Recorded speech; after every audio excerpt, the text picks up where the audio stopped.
I have never known my friend to be in better form, both mental and physical, than in the year 95.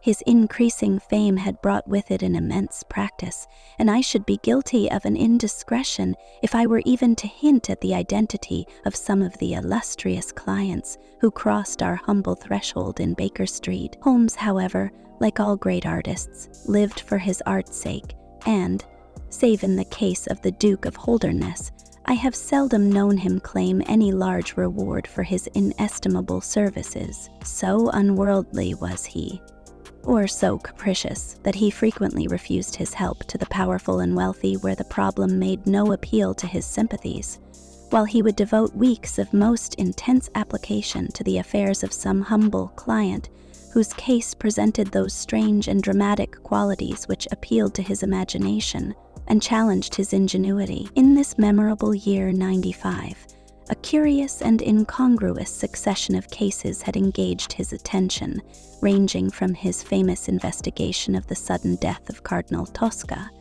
an inquiry which was carried out by him at the express desire of His Holiness the Pope, down to his arrest of Wilson, the notorious canary trainer, which removed a plague spot from the East End of London. Close on the heels of these two famous cases came the tragedy of Woodman's Lee and the very obscure circumstances which surrounded the death of Captain Peter Carey.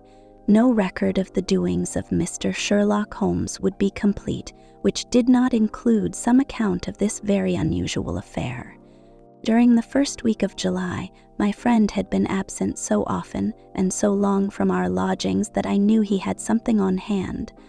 The fact that several rough-looking men called during that time and inquired for Captain Basil made me understand that Holmes was working somewhere, under one of the numerous disguises and names with which he concealed his own formidable identity. He had at least 5 small refuges in different parts of London, in which he was able to change his personality. He said nothing of his business to me, and it was not my habit to force a confidence. The first positive sign which he gave me of the direction which his investigation was taking was an extraordinary one. He had gone out before breakfast, and I had sat down to mine when he strode into the room, his hat upon his head and a huge barbed-headed spear tucked like an umbrella under his arm. "Good gracious, Holmes," I cried. "You don't mean to say that you have been walking about London with that thing?" "I drove to the butcher's and back." "The butcher's? And I return with an excellent appetite. There can be no question, my dear Watson, of the value of exercise before breakfast. But I am prepared to bet that you will not guess the form that my exercise has taken." "I will not attempt it."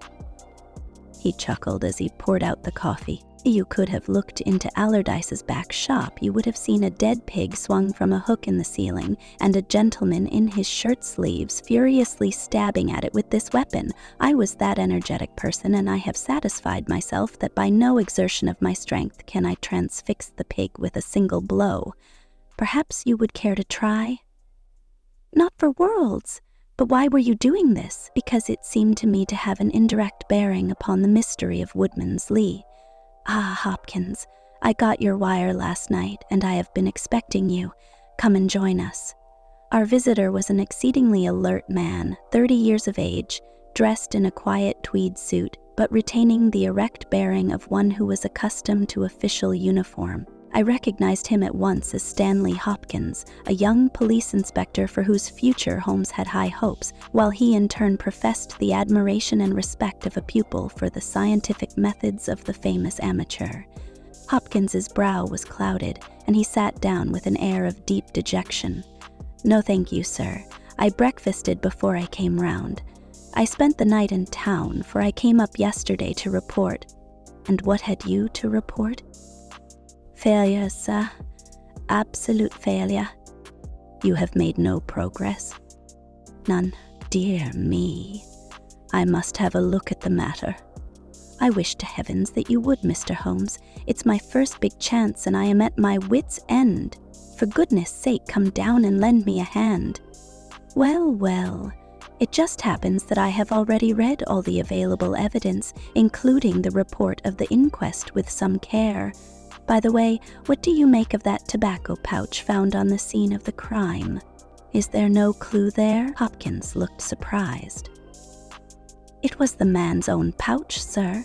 His initials were inside it, and it was of seal skin, and he an old sealer." "But he had no pipe." "No, sir, we could find no pipe. Indeed, he smoked very little, and yet he might have kept some tobacco for his friends, no doubt. I only mention it because if I had been handling the case, I should have been inclined to make that the starting point of my investigation. However, my friend Dr. Watson knows nothing of this matter, and I should be none the worse for hearing the sequence of events once more. Just give us some short sketch of the essentials." Stanley Hopkins drew a slip of paper from his pocket. "I have a few dates here which will give you the career of the dead man, Captain Peter Carey. He was born in 45, 50 years of age. He was a most daring and successful seal and whale fisher. In 1883, he commanded the steam sealer Sea Unicorn of Dundee. He had then had several successful voyages in succession, and in the following year, 1884, he retired. After that, he traveled for some years, and finally he bought a small place called Woodman's Lee near Forest Row in Sussex. There he has lived for 6 years, and there he died just a week ago today. There were some most singular points about the man. In ordinary life, he was a strict Puritan, a silent, gloomy fellow. His household consisted of his wife, his daughter, aged 20, and 2 female servants. These last were continually changing, for it was never a very cheery situation, and sometimes it became past all bearing. The man was an intermittent drunkard, and when he had the fit on him, he was a perfect fiend. He has been known to drive his wife and his daughter out of doors in the middle of the night and flog them through the park until the whole village outside the gates was aroused by their screams.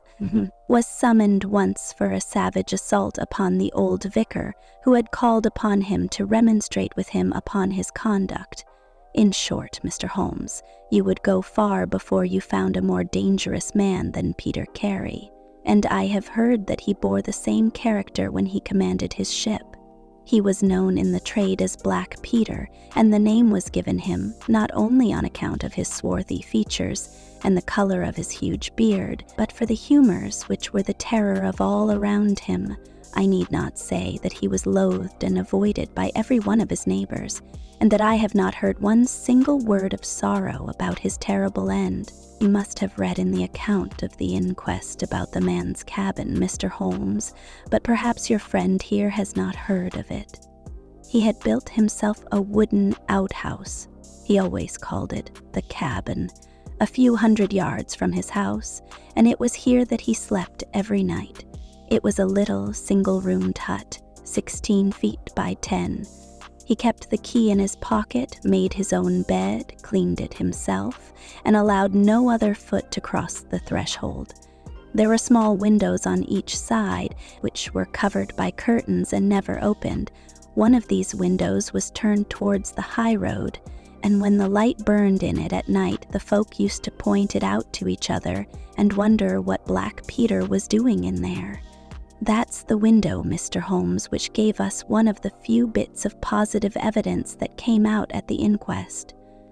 You remember that a stonemason named Slater, walking from Forest Row about 1 o'clock in the morning, 2 days before the murder, stopped as he passed the grounds and looked at the square of light still shining among the trees. He swears that the shadow of a man's head turned sideways was clearly visible on the blind, and that this shadow was certainly not that of Peter Carey, whom he knew well. It was that of a bearded man, but the beard was short and bristled forwards in a way very different from that of the captain. So he says, but he had been 2 hours in the public house, and it is some distance from the road to the window. Besides, this refers to the Monday, and the crime was done upon the Wednesday. On the Tuesday, Peter Carey was in one of his blackest moods, flushed with drink and as savage as a dangerous wild beast. He roamed about the house, and the women ran for it when they heard him coming. Late in the evening, he went down to his own hut. About 2 o'clock the following morning, his daughter, who slept with her window open, heard a most fearful yell from that direction, but it was no unusual thing for him to bawl and shout when he was in drink, so no notice was taken. On rising at 7, one of the maids noticed that the door of the hut was open, but so great was the terror which the man caused that it was midday before anyone would venture down to see what had become of him. Peeping into the open door, they saw a sight which sent them flying with white faces into the village. Within an hour, I was on the spot and had taken over the case. Well, I have fairly steady nerves, as you know, Mr. Holmes, but I give you my word that I got a shake when I put my head into that little house. It was droning like a harmonium with the flies and bluebottles, and the floor and walls were like a slaughterhouse. He had called it a cabin, and a cabin it was, sure enough, for you would have thought that you were in a ship. There was a bunk at one end, a sea chest, maps and charts, a picture of the sea unicorn, a line of log books on a shelf, all exactly as one would expect to find it in a captain's room. And there, in the middle of it, was the man himself, his face twisted like a lost soul in torment, and his great brindled beard stuck upwards in his agony. Right through his broad breast a steel harpoon had been driven, and it had sunk deep into the wood of the wall behind him. He was pinned like a beetle on a card. Of course, he was quite dead, and had been so from the instant that he had uttered that last yell of agony. I know your methods, sir, and I applied them. Before I permitted anything to be moved, I examined most carefully the ground outside, and also the floor of the room. There were no footmarks, meaning that you saw none. I assure you, sir, that there were none. My good Hopkins, I have investigated many crimes, but I have never yet seen one which was committed by a flying creature. As long as the criminal remains upon 2 legs, so long must there be some indentation, some abrasion, some trifling displacement, which can be detected by the scientific searcher. It is incredible that this blood-bespattered room contained no trace which could have aided us. I understand, however, from the inquest that there were some objects which you failed to overlook. The young inspector winced at my companion's ironical comments. I was a fool not to call you in at the time, Mr. Holmes. However, that's past praying for now. Yes, there were several objects in the room which called for special attention. One was the harpoon with which the deed was committed. It had been snatched down from a rack on the wall. 2 others remained there, and there was a vacant place for the third. On the stock was engraved Sea Unicorn Dundee. This seemed to establish that the crime had been done in a moment of fury, and that the murderer had seized the first weapon which came in his way. The fact that the crime was committed at 2 in the morning, and yet Peter Carey was fully dressed, suggested that he had an appointment with the murderer, which is borne out by the fact that a bottle of rum and 2 dirty glasses stood upon the table. Yes, said Holmes, I think that both inferences are permissible. Was there any other spirit but rum in the room? Yes, there was a tantalus containing brandy and whiskey on the sea chest. It is of no importance to us, however, since the decanters were full, and it had therefore not been used. For all that its presence has some significance, said Holmes.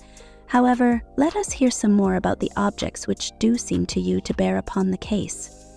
There was this tobacco pouch upon the table. What part of the table lay in the middle? It was of course sealskin, a straight hind skin with a leather thong to bind it. Inside was P.C. on the flap. There was half an ounce of strong ship's tobacco in it. Excellent. What more? Stanley Hopkins drew from his pocket a drab-covered notebook. The outside was rough and worn, the leaves discolored. On the first page were written the initials J.H.N. and the date 1883. Holmes laid it on the table and examined it in his minute way, while Hopkins and I gazed over each shoulder. On the second page were the printed letters C.P.R., and then came several sheets of numbers. Another heading was Argentine, another Costa Rica, and another San Paulo, each with pages of signs and figures after it. "What do you make of these?" asked Holmes. There may appear to be lists of stock exchange securities. I thought that J.H. were the initials of a broker, and that C.P.R. may have been his client." "Try Canadian Pacific Railway," said Holmes. Stanley Hopkins swore between his teeth and struck his thigh with his clenched hand.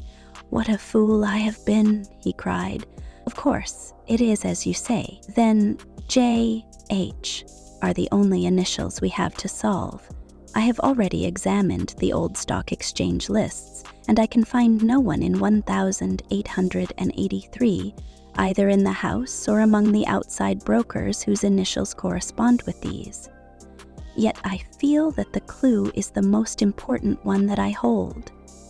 You will admit, Mr. Holmes, that there is a possibility that these initials are those of the second person who was present, in other words, of the murderer. I would also urge that the introduction into the case of a document relating to large masses of valuable securities gives us for the first time some indication of a motive for the crime."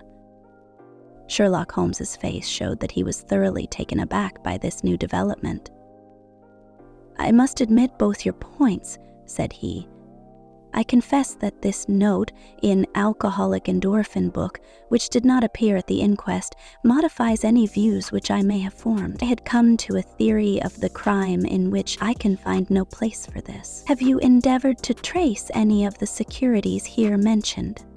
"Inquiries are now being made at the offices, but I fear that the complete register of the stockholders of these South American concerns is in South America, and that some weeks must elapse before we can trace the shares." Holmes had been examining the cover of the notebook with his magnifying lens. "Surely there is some discoloration here," said he. "Yes, sir, it is a blood stain. I told you that I picked the book off the floor." "Was the blood stain above or below?" "On the side next the boards, which proves, of course, that the book was dropped after the crime was committed." "Exactly, Mr. Holmes. I appreciated that point, and I conjectured that it was dropped by the murderer in his hurried flight. It lay near the door. I suppose that none of these securities have been found among the property of the dead man?" "No, sir." "Have you any reason to suspect robbery?" "No, sir. Nothing seemed to have been touched." "Dear me, it is certainly a very interesting case. Then there was a knife, was there not? A sheath knife still in its sheath. It lay at the feet of the dead man. Mrs. Carey has identified it as being her husband's property." Holmes was lost in thought for some time. "Well," said he at last, "I suppose I shall have to come out and have a look at it." Stanley Hopkins gave a cry of joy. "Thank you, sir. That will indeed be a weight off my mind." Holmes shook his finger at the inspector. "It would have been an easier task a week ago," said he, "but even now my visit may not be entirely fruitless. Watson, if you can spare the time, I should be very glad of your company.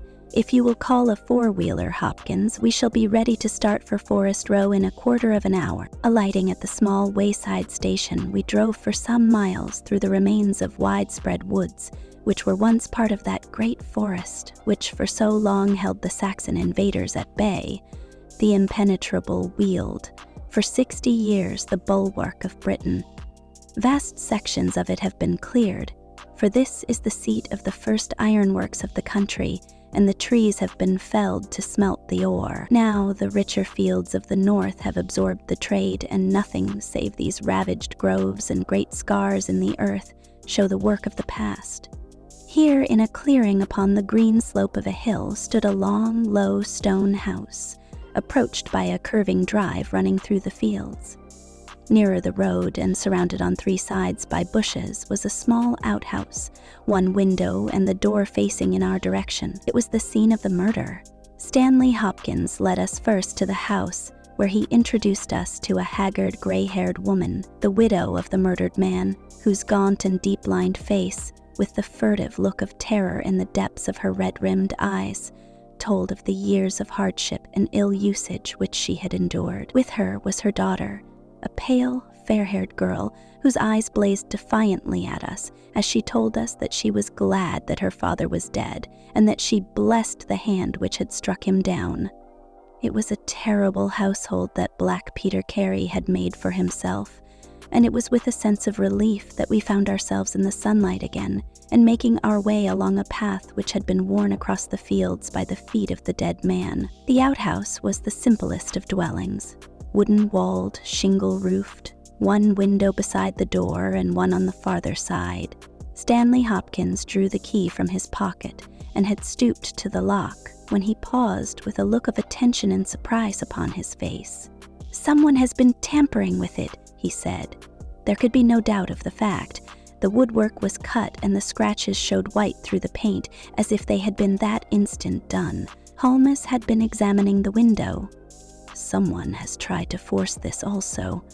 Whoever it was has failed to make his way in. He must have been a very poor burglar. "This is a most extraordinary thing," said the inspector. "I could swear that these marks were not here yesterday evening." "Some curious person from the village, perhaps," I suggested. "Very unlikely. Few of them would dare to set foot in the grounds, far less try to force their way into the cabin. What do you think of it, Mr. Holmes?" "I think that fortune is very kind to us." You mean that the person will come again?" "It is very probable. He came expecting to find the door open. He tried to get in with the blade of a very small penknife. He could not manage it." "What would he do? Come again next night with a more useful tool?" "So I should say. It will be our fault if we are not there to receive him. Meanwhile, let me see the inside of the cabin." The traces of the tragedy had been removed, but the furniture within the little room still stood as it had been on the night of the crime. For 2 hours, with most intense concentration, Holmes examined every object in turn, but his face showed that his quest was not a successful one. Once only he paused in his patient investigation. "Have you taken anything off this shelf, Hopkins?" "No, I have moved nothing. Something has been taken. There is less dust in this corner of the shelf than elsewhere. It may have been a book lying on its side. It may have been a box. Well, well, I can do nothing more. Let us walk in these beautiful woods, Watson, and give a few hours to the birds and the flowers. We shall meet you here later, Hopkins, and see if we can come to closer quarters with the gentleman who has paid this visit in the night." It was past 11 o'clock when we formed our little ambuscade. Hopkins was for leaving the door of the hut open, but Holmes was of the opinion that this would rouse the suspicions of the stranger. The lock was a perfectly simple one, and only a strong blade was needed to push it back. Holmes also suggested that we should wait, not inside the hut, but outside it among the bushes which grew round the farther window. In this way we should be able to watch our man if he struck a light and see what his object was in this stealthy nocturnal visit. It was a long and melancholy vigil, and yet brought with it something of the thrill which the hunter feels when he lies beside the water pool and waits for the coming of the thirsty beast of prey. What savage creature was it which might steal upon us out of the darkness? Was it a fierce tiger of crime, which could only be taken fighting hard with flashing fang and claw? Or would it prove to be some skulking jackal, dangerous only to the weak and unguarded? In absolute silence we crouched amongst the bushes, waiting for whatever might come. At first the steps of a few belated villagers, or the sound of voices from the village, lightened our vigil.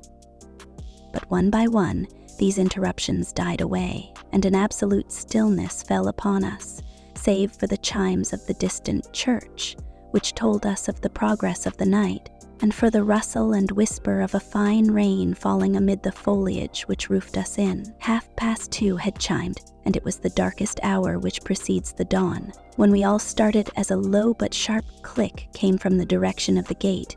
Someone had entered the drive. Again there was a long silence, and I had begun to fear that it was a false alarm, when a stealthy step was heard upon the other side of the hut, and a moment later a metallic scraping and clinking. The man was trying to force the lock. This time his skill was greater, or his tool was better, for there was a sudden snap and the creak of the hinges. Then a match was struck, and next instant the steady light from a candle filled the interior of the hut. Through the gauze curtain our eyes were all riveted upon the scene within. The nocturnal visitor was a young man, frail and thin, with a black mustache which intensified the deadly pallor of his face. He could not have been much above 20 years of age. I have never seen any human being who appeared to be in such a pitiable fright, for his teeth were visibly chattering, and he was shaking in every limb. He was dressed like a gentleman, in Norfolk jacket and knickerbockers, with a cloth cap upon his head. We watched him staring round with frightened eyes. Then he laid the candle end upon the table and disappeared from our view into one of the corners. He returned with a large book, one of the log books which formed a line upon the shelves. Leaning on the table, he rapidly turned over the leaves of this volume until he came to the entry which he sought. Then, with an angry gesture of his clenched hand, he closed the book, replaced it in the corner, and put out the light. He had hardly turned to leave the hut when Hopkins' hand was on the fellow's collar, and I heard his loud gasp of terror as he understood that he was taken. The candle was relit, and there was our wretched captive shivering and cowering in the grasp of the detective. He sank down upon the sea chest and looked helplessly from one of us to the other. "Now, my fine fellow," said Stanley Hopkins, "who are you, and what do you want here?" The man pulled himself together and faced us with an effort at self-composure. "You are detectives, I suppose," said he. "You imagine I am connected with the death of Captain Peter Carey. I assure you that I am innocent." "We'll see about that," said Hopkins. "First of all, what is your name?" "It is John Hopley Nelligan." I saw Holmes and Hopkins exchange a quick glance. "What are you doing here?" "Can I speak confidentially?" "No, certainly not." "Why should I tell you?" "If you have no answer, it may go badly with you at the trial." The young man winced. "Well, I will tell you," he said. "Why should I not? And yet I hate to think of this old scandal gaining a new lease of life. Did you ever hear of Dawson and Nelligan?" I could see from Hopkins's face that he never had, but Holmes was keenly interested. "You mean the West Country bankers," said he. "They failed for $1 million, ruined half the county families of Cornwall, and Nelligan disappeared." Exactly. Nelligan was my father. At last we were getting something positive, and yet it seemed a long gap between an absconding banker and Captain Peter Carey pinned against the wall with one of his own harpoons. We all listened intently to the young man's words. It was my father who was really concerned. Dawson had retired. I was only 10 years of age at the time, but I was old enough to feel the shame and horror of it all. It has always been said that my father stole all the securities and fled. It is not true. It was his belief that if he were given time in which to realize them, all would be well and every creditor paid in full. He started in his little yacht for Norway just before the warrant was issued for his arrest. I can remember that last night when he bade farewell to my mother. He left us a list of the securities he was taking, and he swore that he would come back with his honor cleared and that none who had trusted him would suffer. Well, no word was ever heard from him again. Both the yacht and he vanished utterly. We believed, my mother and I, that he and it, with the securities that he had taken with him, were at the bottom of the sea. We had a faithful friend, however, who is a businessman, and it was he who discovered some time ago that some of the securities which my father had with him have reappeared on the London market. You can imagine our amazement. I spent months in trying to trace them, and at last, after many doublings and difficulties, I discovered that the original seller had been Captain Peter Carey, the owner of this hut. Naturally, I made some inquiries about the man. I found that he had been in command of a whaler which was due to return from the Arctic seas at the very time when my father was crossing to Norway. The autumn of that year was a stormy one, and there was a long succession of southerly gales. My father's yacht may well have been blown to the north, and there met by Captain Peter Carey's ship. If that were so, what had become of my father? In any case, if I could prove from Peter Carey's evidence how these securities came on the market, it would be a proof that my father had not sold them and that he had no view to personal profit when he took them. I'm down to Sussex with the intention of seeing the captain, but it was at this moment that his terrible death occurred. I read at the inquest a description of his cabin, in which it stated that the old logbooks of his vessel were preserved in it. It struck me that if I could see what occurred in the month of August 1883 on board the Sea Unicorn, I might settle the mystery of my father's fate. I tried last night to get at these logbooks, but was unable to open the door. Tonight I tried again, and succeeded, but I find that the pages which deal with that month have been torn from the book.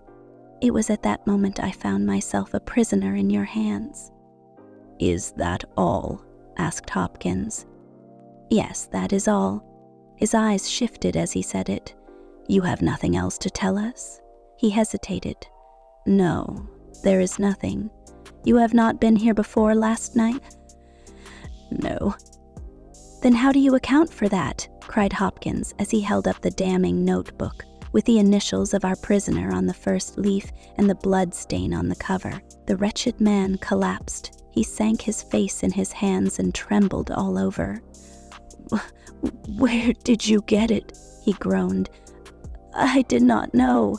I thought I had lost it at the hotel." "That is enough," said Hopkins sternly. "Whatever else you have to say, you must say in court. You will walk down with me now to the police station." "Well, Mr. Holmes, I am very much obliged to you and to your friend for coming down to help me. As it turns out, your presence was unnecessary, and I would have brought the case to this successful issue without you, but nonetheless I am very grateful. Rooms have been reserved for you at the Brambletie Hotel, so we can all walk down to the village together." "Well, Watson, what do you think of it?" asked Holmes as we traveled back next morning. "I can see that you are not satisfied." "Oh yes, my dear Watson, I am perfectly satisfied. At the same time, Stanley Hopkins' methods do not commend themselves to me. I am disappointed in Stanley Hopkins. I had hoped for better things from him. One should always look for a possible alternative and provide against it. It is the first rule of criminal investigation." "Why, what then is the alternative?" "The line of investigation which I have myself been pursuing. It may give us nothing, I cannot tell, but at least I shall follow it to the end." Several letters were waiting for Holmes at Baker Street. He snatched one of them up, opened it, and burst out into a triumphant chuckle of laughter. "Excellent, Watson. The alternative develops. Have you telegraph forms? Just write a couple of messages for me. Sumner, shipping agent, Ratcliffe Highway. Send 3 men on to arrive 10 tomorrow morning. Basil. That's my name in those parts. The other is Inspector Stanley Hopkins, 46 Lord Street, Brixton. Come breakfast tomorrow at 9:30. Important. Wire if unable to come. Sherlock Holmes." There, Watson, this infernal case has haunted me for 10 days. I hereby banish it completely from my presence. Tomorrow I trust that we shall hear the last of it forever." Sharp at the hour named, Inspector Stanley Hopkins appeared, and we sat down together to the excellent breakfast which Mrs. Hudson had prepared. The young detective was in high spirits at his success. "You really think that your solution must be correct?" asked Holmes. "I could not imagine a more complete case. It did not seem to me conclusive." "You astonish me, Mr. Holmes. What more could one ask for?" "Does your explanation cover every point?" "Undoubtedly.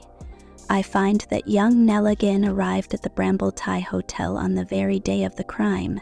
He came on the pretense of playing golf.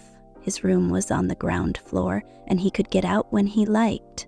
That very night he went down to Woodmansley, saw Peter Carey at the hut, quarreled with him, and killed him with the harpoon. Then, horrified by what he had done, he fled out of the hut, dropping the notebook which he had brought with him in order to question Peter Carey about these different securities.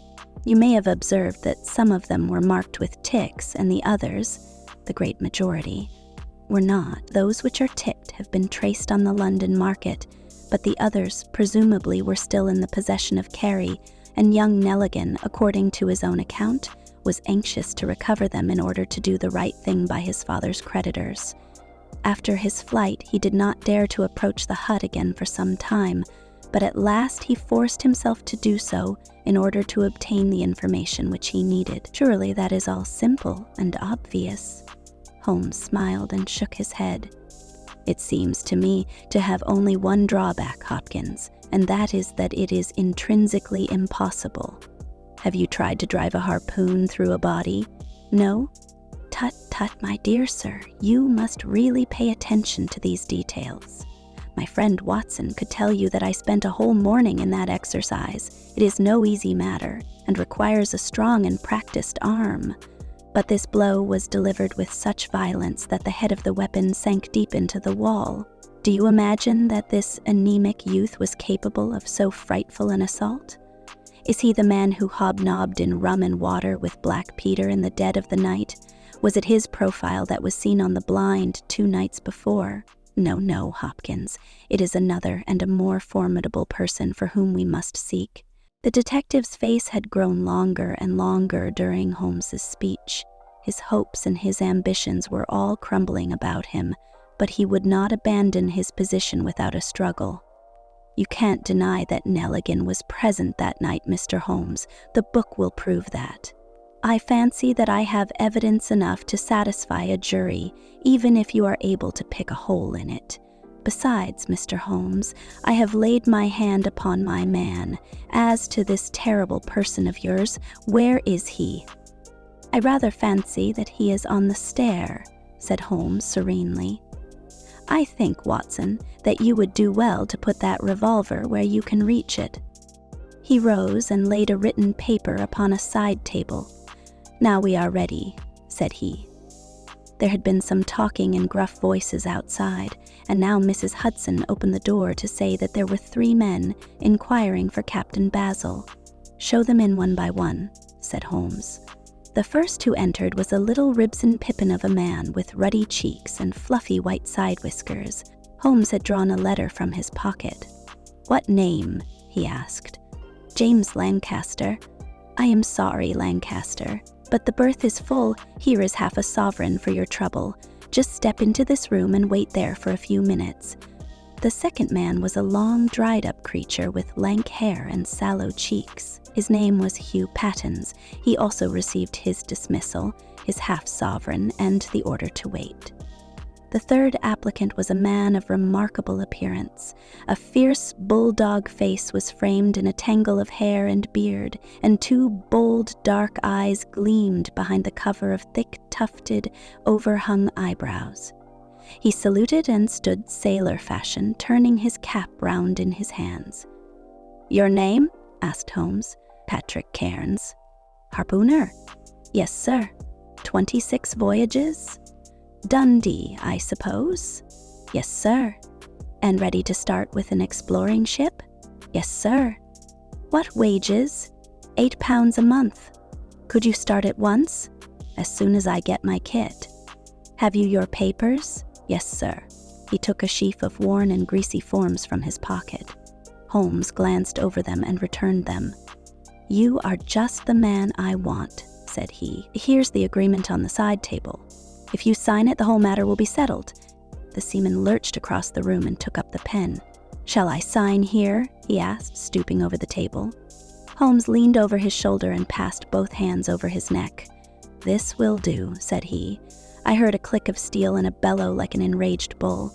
The next instant, Holmes and the seaman were rolling on the ground together. He was a man of such gigantic strength that even with the handcuffs which Holmes had so deftly fastened upon his wrists, he would have very quickly overpowered my friend had Hopkins and I not rushed to his rescue.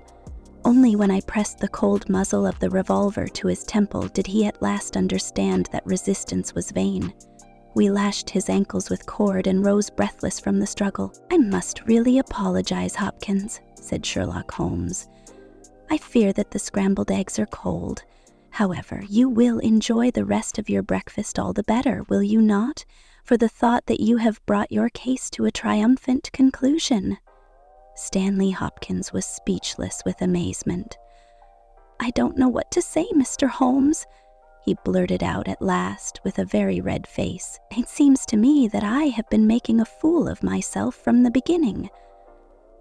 I understand now what I should never have forgotten, that I am the pupil and you are the master.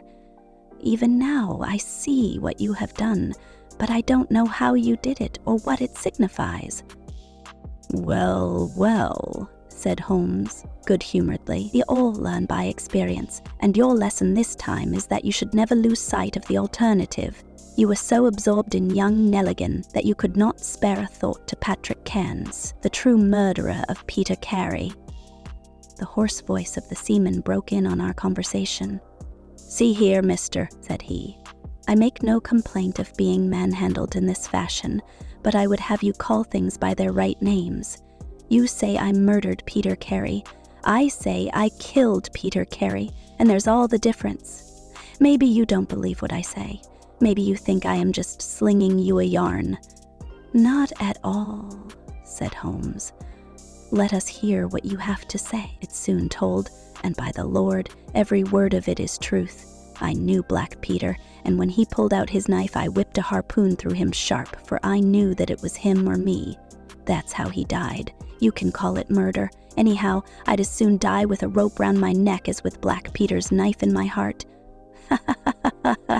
"How came you there?" asked Holmes. "I'll tell it you from the beginning. Just sit me up a little so as I can speak easy. It was in '83 that it happened. August of that year. Peter Carey was master of the Sea Unicorn, and I was spare harpooner. We were coming out of the ice pack on our way home, with headwinds and a weak southerly gale, when we picked up a little craft that had been blown north. There was one man on her, the landsman. The crew had thought she would founder, and had made for the Norwegian coast in the dinghy. I guess they were all drowned. Well, we took him on board, this man, and he and the skipper had some long talks in the cabin. All the baggage we took off with him was one tin box. So far as I know, the man's name was never mentioned, and on the second night he disappeared as if he had never been. It was given out that he had either thrown himself overboard or fallen overboard in the heavy weather that we were having. Only one man knew what had happened to him, and that was me. For with my own eyes I saw the skipper tip up his heels and put him over the rail in the middle watch of a dark night, 2 days before we sighted the Shetland lights. Well, I kept my knowledge to myself and waited to see what would come of it. When we got back to Scotland, it was easily hushed up, and nobody asked any questions. A stranger died by an accident, and it was nobody's business to inquire. Shortly after, Peter Carey gave up the sea, and it was long years before I could find where he was. I guessed that he had done the deed for the sake of what was in that tin box, and that he could afford now to pay me well for keeping my mouth shut. I found out where he was through a sailor man that had met him in London, and down I went to squeeze him. The first night he was reasonable enough, and was ready to give me what would make me free of the sea for life. We were to fix it all 2 nights later. When I came, I found him 3 parts drunk and in a vile temper. We sat down and we drank and we yarned about old times, but the more he drank, the less I liked the look on his face. I spotted that harpoon upon the wall, and I thought I might need it before I was through. Then, at last, he broke out at me, spitting and cursing, with murder in his eyes and a great clasp knife in his hand. He had not time to get it from the sheath before I had the harpoon through him. Heavens! What a yell he gave, and his face gets between me and my sleep. I stood there with his blood splashing round me, and I waited for a bit, but all was quiet, so I took heart once more. I looked round, and there was the tin box on a shelf. I had as much right to it as Peter Carey anyhow, so I took it with me and left the hut. Like a fool, I left my baccy pouch upon the table. Now I'll tell you the queerest part of the whole story. I had hardly got outside the hut when I heard someone coming, and I hid among the bushes. A man came slinking along, went into the hut, gave a cry as if he had seen a ghost, and legged it as hard as he could run until he was out of sight. Who he was, or what he wanted, is more than I can tell. For my part, I walked 10 miles, got a train at Tunbridge Wells, and so reached London, and no one the wiser. But when I came to examine the box, I found there was no money in it, and nothing but papers that I would not dare to sell. I had lost my hold on Black Peter, and was stranded in London without a shilling. There was only my trade left. I saw these advertisements about harpooners and high wages, so I went to the shipping agents and they sent me here. That's all I know. And I say again that if I killed Black Peter, the law should give me thanks, for I saved them the price of a hempen rope. A very clear statement, said Holmes, rising and lighting his pipe. I think, Hopkins, that you should lose no time in conveying your prisoner to a place of safety. This room is not well adapted for a cell, and Mr. Patrick Cairns occupies too large a proportion of our carpet. Mr. Holmes, said Hopkins, I do not know how to express my gratitude. Even now I do not understand how you attained this result, simply by having the good fortune to get the right clue from the beginning. It is very possible if I had known about this notebook, it might have led away my thoughts as it did yours. But all I heard pointed in the one direction. The amazing strength, the skill in the use of the harpoon, the rum and water, the sealskin tobacco pouch with the coarse tobacco, all these pointed to a seaman and one who had been a whaler. I was convinced that the initials PC upon the pouch were a coincidence and not those of Peter Carey, since he seldom smoked, and no pipe was found in his cabin. You remember that I asked whether whiskey and brandy were in the cabin. You said they were. How many landsmen are there who would drink rum when they could get these other spirits? Yes, I was certain it was a seaman. And how did you find him? My dear sir, the problem had become a very simple one. If it were a seaman, it could only be a seaman who had been with him on the Sea Unicorn. So far as I could learn, he had sailed in no other ship. I spent 3 days in wiring to Dundee, and at the end of that time I had ascertained the names of the crew of the Sea Unicorn in 1883. When I found Patrick Cairns among the harpooners, my research was nearing its end. I argued that the man was probably in London, and that he would desire to leave the country for a time. I therefore spent some days in the East End, devised an Arctic expedition, put forth tempting terms for harpooners who would serve under Captain Basil, and behold the result. Wonderful, cried Hopkins. Wonderful. You must obtain the release of young Nelligan as soon as possible, said Holmes. I confess that I think you owe him some apology. The tin box must be returned to him. But of course, the securities which Peter Carey has sold are lost forever. There's the cab, Hopkins, and you can remove your man. If you want me for the trial, my address and that of Watson will be somewhere in Norway. I'll send particulars later.